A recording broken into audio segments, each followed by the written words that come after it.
Hello and welcome to our WIFR live stream. Don Carter Lane's shooting suspect Duke Webb wants a new judge overseeing his case. He's accused of shooting and killing 3 people and injuring several others in December 2020. Webb's next court date is set for January 27th, and he will decide whether to waive his right to defend himself, use a public defender, or hire outside counsel. A judge ruled in June 2024 that Webb is mentally fit to stand trial. He's pled not guilty to several charges, including first-degree murder and attempted murder. A 78-year-old Rockford man is dead following a 2-vehicle crash. Boone County deputies say Richard Todd was driving after 3:40 Wednesday afternoon on Route 20 in Shattuck Road when he crossed the center line and crashed into a semi. Todd died at the scene, and the driver of the truck had minor injuries. Stevenson County deputies need help finding any information regarding recent burglaries at several storage units. The crime happened Monday at Rock Run Storage in the 6900 block of East Dead End Road in Rock City. The suspects were accused of cutting the locks off 5 storage units, but no word yet if any of the items were stolen inside. The suspect's car is a Jeep Grand Cherokee, and if you know who this is, you could get a reward of up to $1,000. Ohio authorities say they have enough evidence to link Michael McKee to the deaths of his ex-wife and her husband. Authorities say there's evidence linking the vehicle McKee was driving to the crime scene. Multiple weapons were also taken from his property, and one of the weapons allegedly matched the scene of the crime. McKee was arrested in Rockford Saturday and is awaiting extradition to Ohio. It's back to the drawing board for the South Beloit Fire Department a day after Fire Chief Scott Fisher announced he's moving to Alaska. The city will have to choose its chief on its own since the town of Beloit steps down from providing firefighting services. WIFR's Nathaniel Langley sits down with city leaders about their reaction and the logistics behind Fisher's resignation.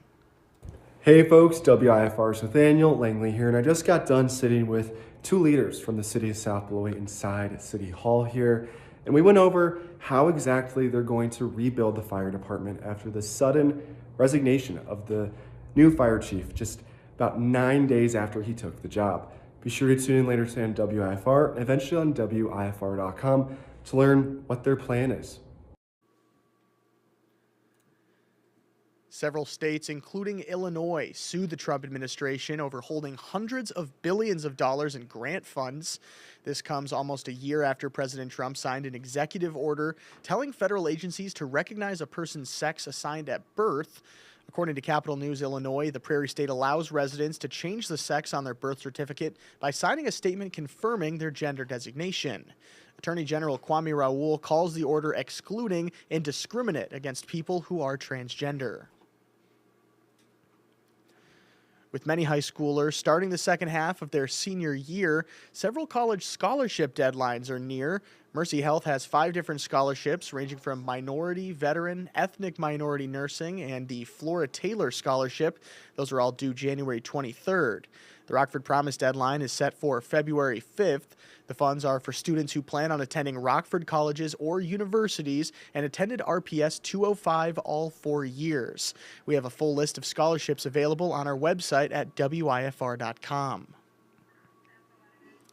And the winter chill is certainly in full effect here for our Thursday, and I think we even have the possibility for some snowfall. So let's take a look at our hour-by-hour timecast for the remainder of our Thursday. So taking a look out there, you can see right now we're sitting at about 24 degrees, which is about the warmest that we're going to see here for our Thursday. Take a look, though, as we continue on throughout the remainder of the evening. We've got small chances for some precipitation, really until we hit about the 9 o'clock hour. It looks like we've got about a 60% chance there that our First Alert weather team is predicting.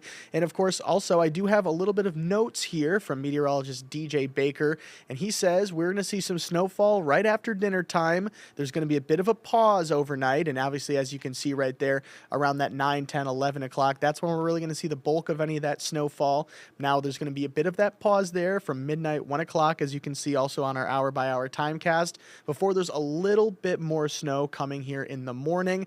And again, WIFR meteorologist DJ Baker does predict that about 1 to 2 inches of snow are likely on the way here. But again, expect some of that snow to begin here right around dinner time, right after dinner.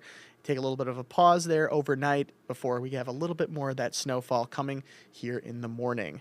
That being said, we want to make sure to keep you safe wherever you are and really at any time throughout the remainder of this winter season and the rest of the year. And the best way that we can do that is by asking you guys to download our WIFR First Alert Weather app. I'm going to leave this QR code up here for just a quick second for you. But what we want you to do is open your camera app on your phone, scan this, and you're going to want to download this either on, if you have a Samsung, it's going to be the Google Play Store, or if you have an iPhone, it's going to be the Apple App Store. Now, this isn't the only app we want you guys to download. We also have our WIFR News app.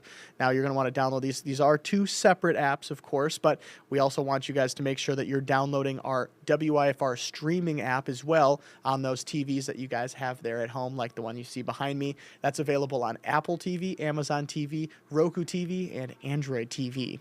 Thank you so much for watching. Of course, those stories and more will be coming up in our shows this afternoon and this evening. Those will be coming up at 4, 5, 6, and 10. Thank you so much again for watching, and we will see you coming up in just about 20 minutes for WIFR News First to 4 with Cindy Stoffregan. Thanks for watching.